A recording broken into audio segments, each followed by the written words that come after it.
This is the Inclusion Think Tank podcast brought to you by New Jersey Coalition for Inclusive Education, NJCIE, where we talk about inclusive education, why it works, and how to make it happen.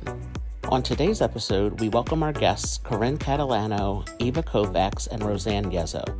Corinne is Assistant Director for Consultation Services at the Center for Autism and Early Childhood Mental Health at Montclair State University.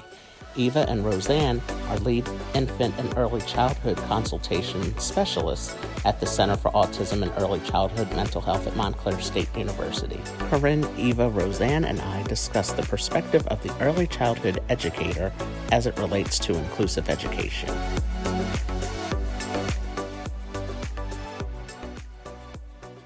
I would like to welcome everyone back to another episode of the Inclusion Think Tank podcast. This podcast is brought to you by New Jersey Coalition for Inclusive Education.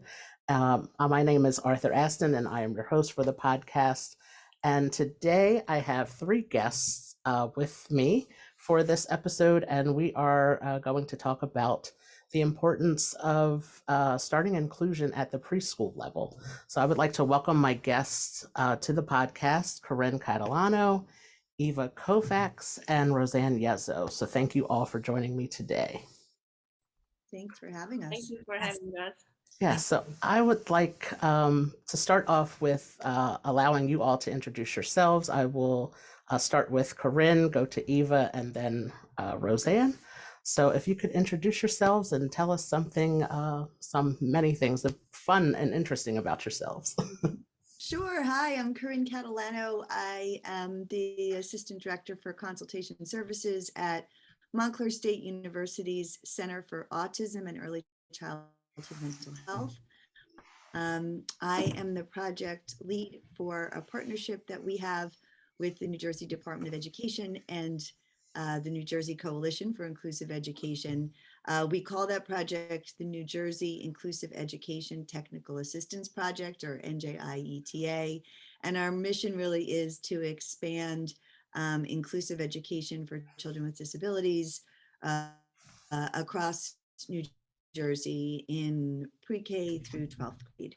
So I'm thrilled to be part of this podcast and have some of my colleagues here from this project today. Hi, everyone. I'm Eva Kovacs. I'm an inclusion facilitator with the New Jersey Inclusion Education Technical Assistance Project on Corinne's team, and also lead infant and early childhood consultation specialist at the Center for Autism and Early Childhood Mental Health at Montclair State University. I'm on the early childhood field around about 30 years now.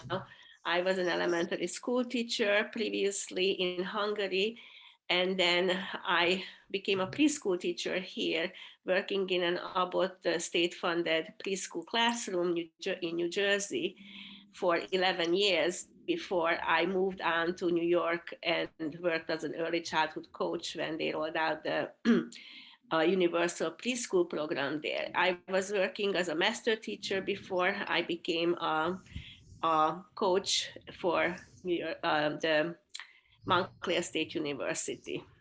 Hello, everyone. My name is Rosanne Yezzo, and I fill a similar role to Eva, a lead infant and early childhood consultation specialist. Prior to joining Montclair and this project, I spent 36 years in public education, started as a special education teacher, and then I moved on to being a learning disabilities teacher consultant with a child study team. And I completed evaluations for children turning 3 all the way up through exiting 8th grade. But I case managed that age 3 through 4th grade population during my time as an LD. And then I moved into administration and became an administrator in our preschool program. I became the director when we took part in the expansion that was offered through the state, and we expanded our pre-K. So it ended up being a perfect place, as is this position, where I get to merge preschool and special ed. So it really brings two areas that are near and dear to my heart into one place. So it's been an exciting ride. Great. Thank you all so much. I am very happy to have you all on the podcast today. I met you all in person for the first time at the conference in June. And we shared some other virtual interactions throughout the last year with some of the other conferences that we've had. But so I would like to get started into this conversation. And the first question I have is can you explain what is preschool and why do you feel it is important to start inclusion at the preschool level? So in the United States, typically we mean by preschool and early childhood setting for 3, 4, and 5-year-olds before they enter kindergarten. High quality preschool settings support inclusion many ways. They use a flexible play-based curriculum which supports the development of the whole child in all developmental areas. In preschool, we are equally focused on children's social, emotional, physical, language, and cognitive development.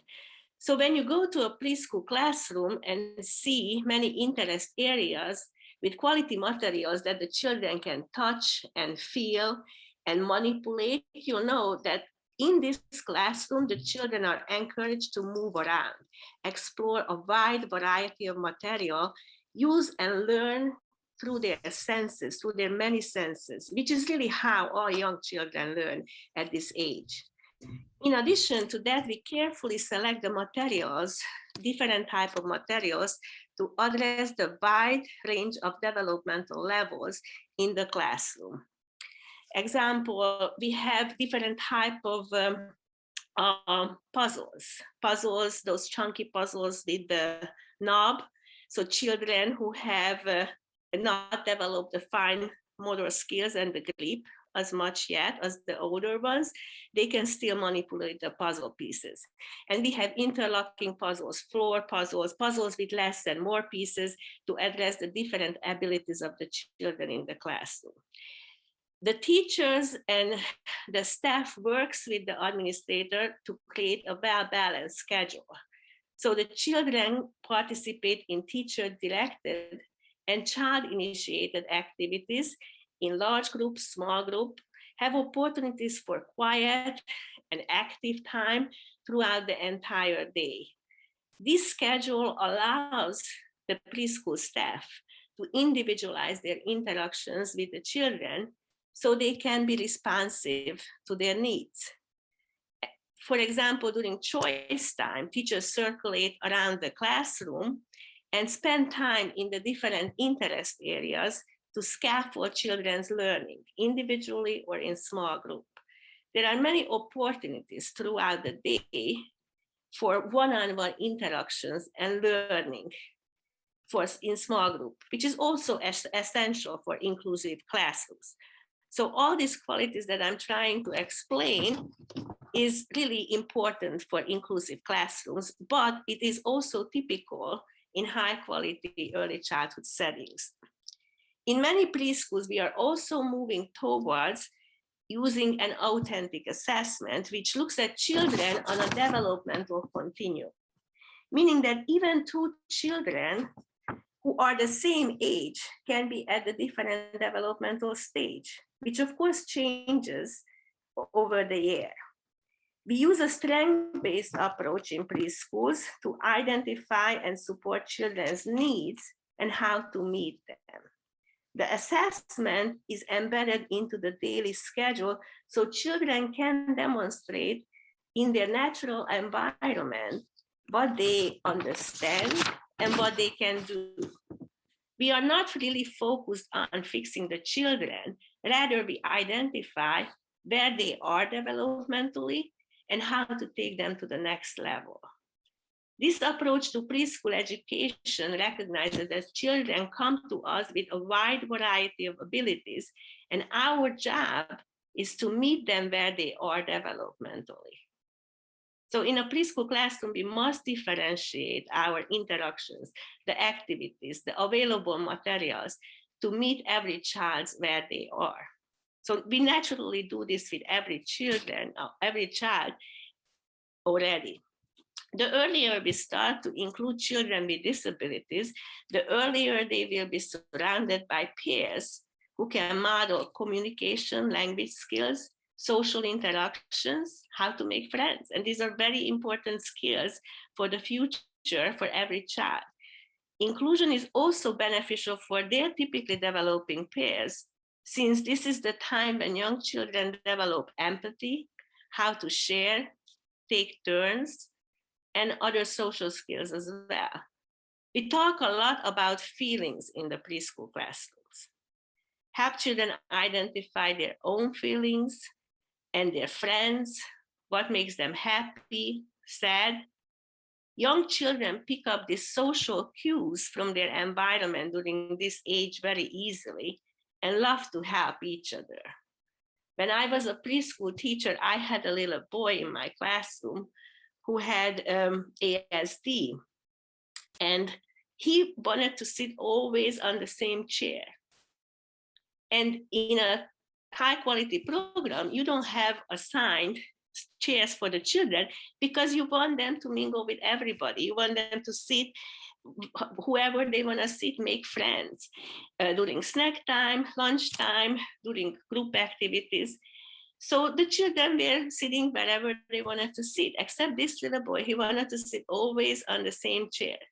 And he became so upset and sometimes even aggressive when somebody would sit on that chair.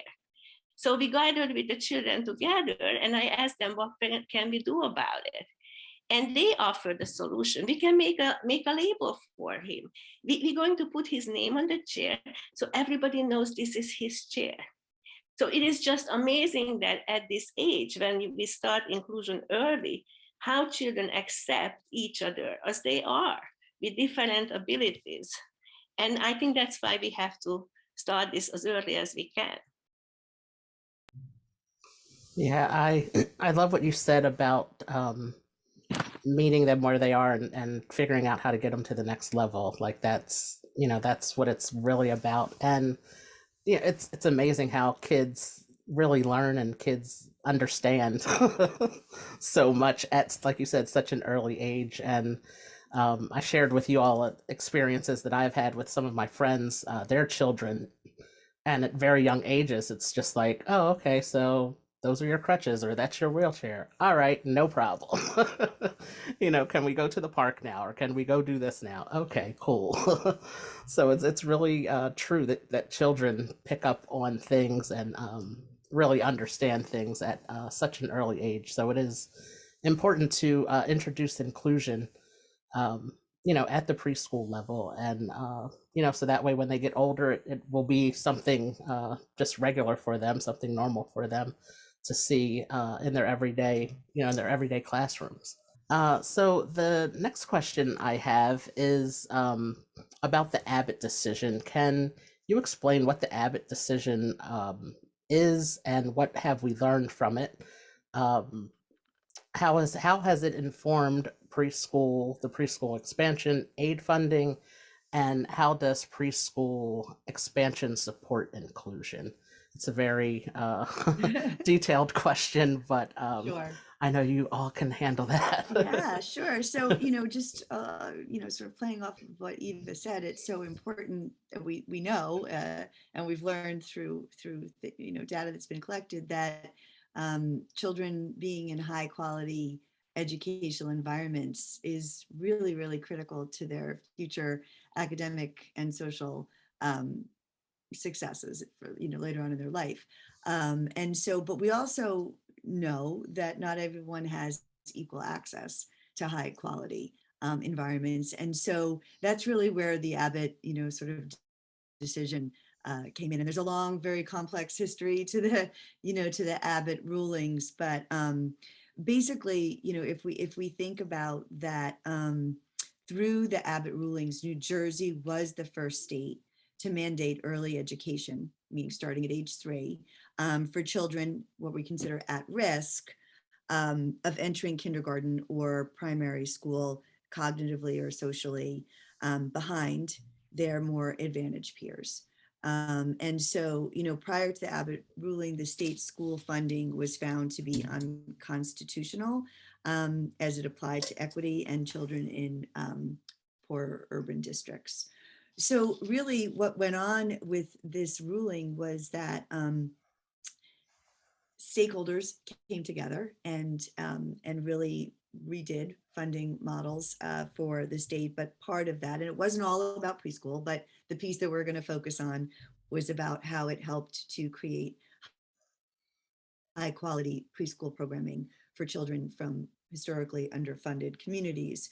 So several community stakeholders needed to be involved, right, to ensure that the what we consider the essential elements of a high quality, well-planned preschool program would be put in place and would be put in place well.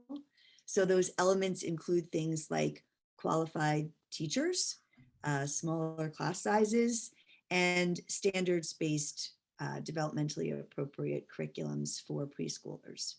So these elements that were put in place through the Abbott decision really became a national model for high quality early childhood education in the US.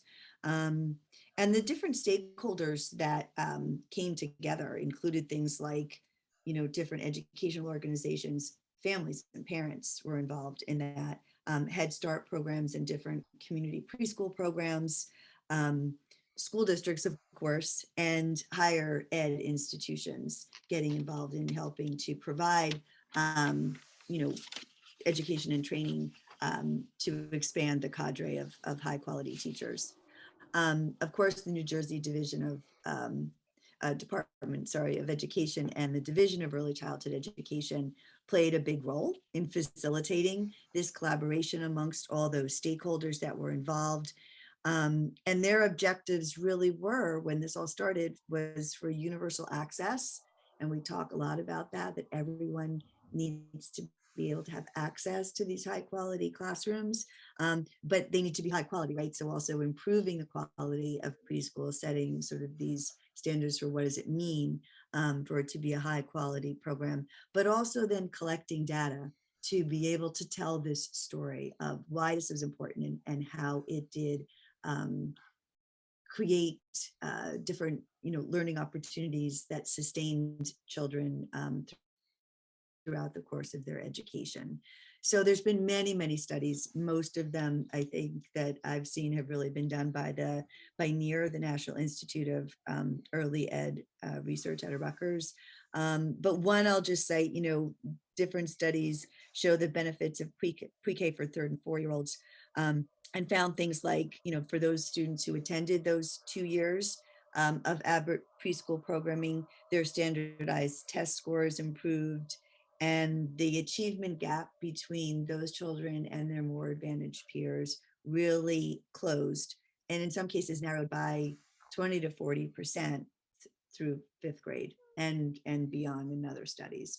So it's really that data and that evidence of the importance of this early childhood high quality, again, I'll stress early childhood education, that led to us having what now I think we all celebrate is the continuation of the preschool expansion, where more and more districts in New Jersey who have families who need this, access to high quality early childhood education for their young children, that funding is being put in place. And I think, again, as Eva explained, if we want to have children who have developmental delays and disabilities succeed in these classrooms, we need to make sure that those are high quality classrooms.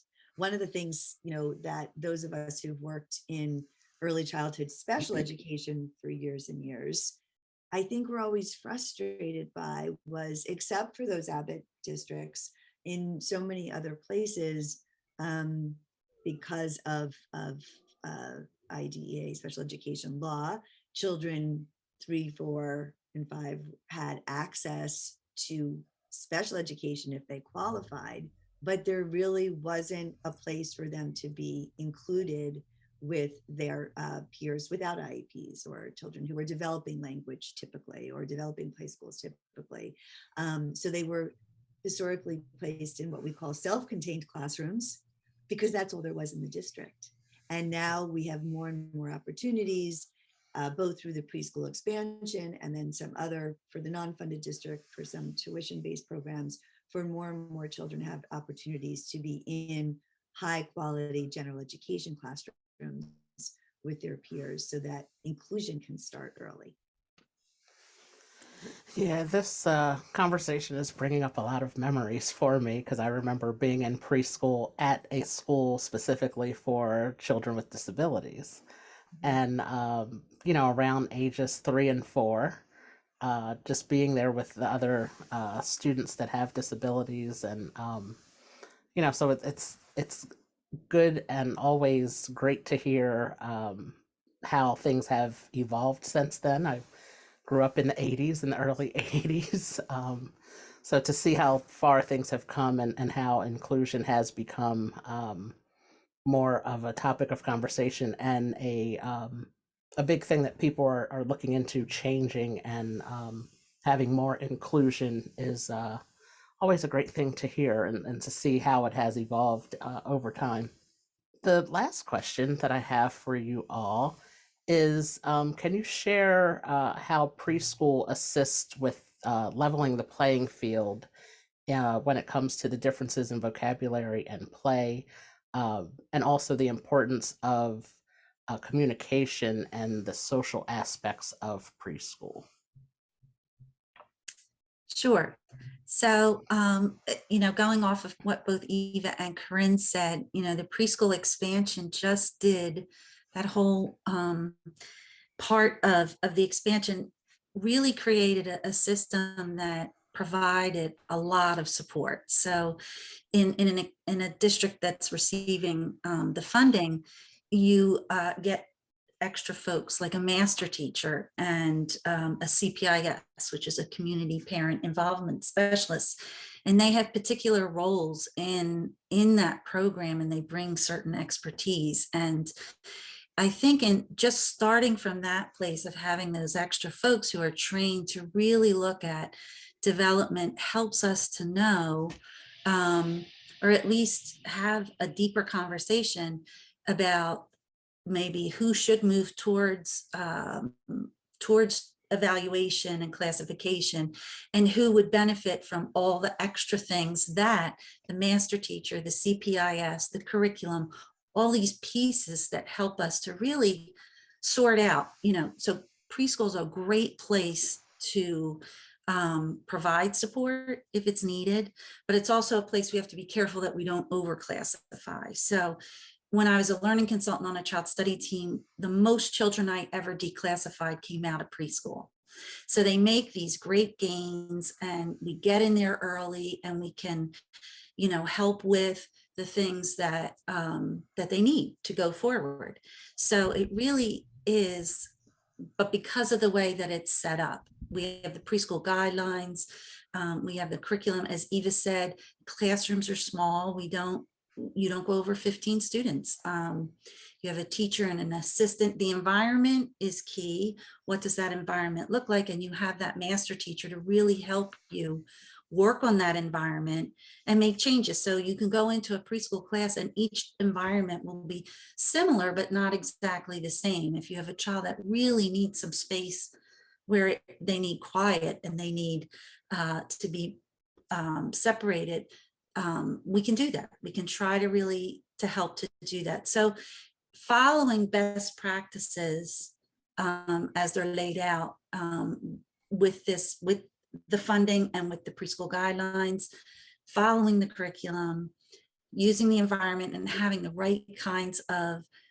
supplies in that class really help children to thrive. So things like open-ended art. So we have an easel, we have art open every day, we have paint, and children can easily access that. And just over my time in the preschool, I could see children who were budding artists. They just gravitated towards that art easel, but at the same time developing a love for school and the program, learning to share that, because if you're coming to school and you want to be in the block area every day, that's a possibility, and we definitely want to broaden the horizons of all the children, want everyone to visit the art area, but we don't force them. They're little, and so we make the learning about them and their choice. And the teacher direction part is sometimes hard to see when you go into a classroom, because the classroom is all about them. And then we have, the community parent involvement specialist that will get trained in pyramid, which is our model that supports positive behavior. We stay away from timeout seats and naughty stools and things like that we've all heard in our days as educators, and really look at building interactions between teachers and children from the second they step off the school bus or come to the classroom door. Teachers are there to greet them.